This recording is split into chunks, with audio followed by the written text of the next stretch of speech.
Foundation repair is no joke, and knowing how to pick the right contractor can save you tons of stress and cash down the road.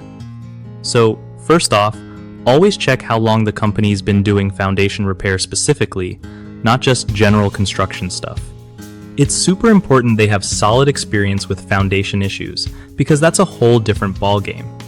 Next, read reviews and ask for references to see what past customers say about their work quality and reliability. Don't forget to get multiple quotes so you can compare prices and services without just going for the cheapest option. Make sure the contractor offers a clear warranty on their work to avoid surprises if something goes wrong later. Also, look for someone who does a thorough inspection before starting any repairs, not just quick fixes. Ask about the repair methods they use and whether they're up to date with industry standards. Lastly, trust your gut. If something feels off or too good to be true, keep looking.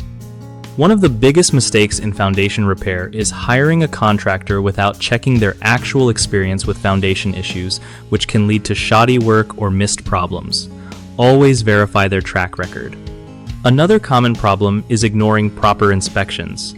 Skipping this can result in incomplete repairs that don't address the root cause, so insist on a detailed assessment up front. The last big issue is falling for lowball quotes that cut corners. Instead, focus on value and warranties to protect your investment and get the job done right. BigHomeProjects.com is a great spot for homeowners looking to find trusted local contractors who really know their stuff. It also helps contractors connect with people who need their services, making it easier for everyone to get solid work done without hassle.